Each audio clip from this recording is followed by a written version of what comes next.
नमस्कार मित्रांनो, पारू पुढील प्रोममध्ये अनुष्का पारूचं मंगळसूत्र बघते आणि म्हणते, हे तेच मंगळसूत्र आहे ना? शूटच्या वेळेस आदित्यने तुझ्या गळ्यात घातलं होतं, ते तू अजून नाही काढलं? ते ओढायला लागते. पारू म्हणते, अनुष्का मॅडम ओढू नका ना, ते तुटल. अनुष्का म्हणते, का? तुझं आदित्यशी लग्न झालं? माझी सवत होते. पारू म्हणते, अहो असं काहीच नाही आहे. अनुष्का म्हणते, तुला लाज नाही वाटत का गं? खोट्या लग्नातलं खोटं मंगळसूत्र घालून सगळीकडे फिरते. हे जर अहिल्या मॅडमला कळालं तर त्यांना किती वाईट वाटेल. बिचाऱ्या अहिल्या मॅडम, त्यांचा तुझ्यावर किती विश्वास आहे आणि तू काय करते? त्यांना धोका देतेस. हे मंगळसूत्र गळ्यात ठेवून तुला त्यांना ब्लॅकमेल करायचे, आदित्यची बायको म्हणून त्यांची संपत्ती हडप करायची. पारू म्हणते, अनुष्का मॅडम असं काहीच नाही आहे. अनुष्का म्हणते, अहिल्या मॅडम तुझ्या लग्नाचा विचार करतात, तुझ्यासाठी मुलं बघतायत आणि तू गळ्यात मंगळसूत्र घालून फिरतेस. छी, हे करायला तुला काहीच वाटत नाही का गं? पण आता बास, मी अहिल्या मॅडमकडे जाणार आणि तुझं सगळं सत्य सांगणार. पारू म्हणते, नको ना अनुष्का मॅडम. ती थांबवायचा खूप प्रयत्न करते, पण अनुष्का काय थांबत नाही. पारू तिच्या मागे पळत जाते, पण अनुष्का म्हणते, मॅम. अहिल्या म्हणते, अनुष्का अगं कुठे आहेस तू? तिकडे आदित्य वाट बघतोय. मला तुम्हाला पारूचं सत्य सांगायचं आहे. तेवढे ती पारूकडे बघते. पारूच्या मागे दिशा उभी असते.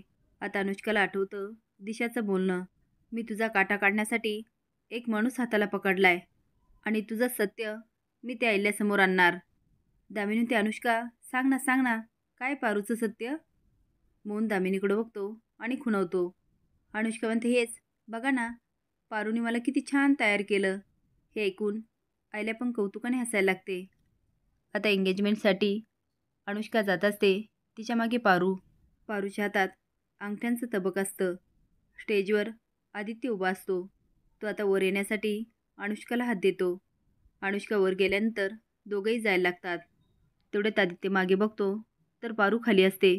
तो आता जातो आणि तिला हात देतो, पण पारू काय त्याच्या हातात हात देत नाही. स्माईल करते आणि वर चढते. ती आता अंगठ्यांचं तबक ठेवते आणि खाली जाऊन उभा राहते. आता आदित्य अंगठी घेतो, अनुष्काला घालतो आणि अनुष्का आदित्याला. दोघं एकमेकाला मिठी मारतात. पारूचा चेहरा पडतो. किर्लोस्करांच्या स्टेटसला शोभेल असा साखरपुडा होतो. अनुष्का आत जाते. दिशा म्हणते, अनुष्का तू डोक्यावर पडलीस का? त्या अहिल्याला माझं सत्य सांगणार होती. अनुष्का म्हणते, मी का तुझं सत्य सांगेल? दिशा विचारते, मग काय सांगणार होती? ती म्हणते, अगं मी पारूच्या मंगळसूत्राचं सत्य सांगणार होते, पण तू अचानक आली आणि मी घाबरले. मला वाटलं तूच माझं सत्य सांगशील. आता दोघीही म्हणतात, काहीतरी गैरसमज होतोय. अनुष्का म्हणते, दिशा मी आता लिगली किर्लोस्करांच्या घरात शिरले आणि आता ते घर मी पूर्ण पोखरून काढणार. दिशा म्हणते, हो ना, माझा पण गैरसमज झाला. अनुष्का म्हणते, पण तुला ती पारू मदत करणार होती ना? अनुष्का म्हणते, तू डोक्यावर पडलीस का? ती भिकारडी मोलकरीण, तिची मदत घेणार मी? अगं मला तर रवीने सोडवलं, त्यांनी माझा जामीन भरला.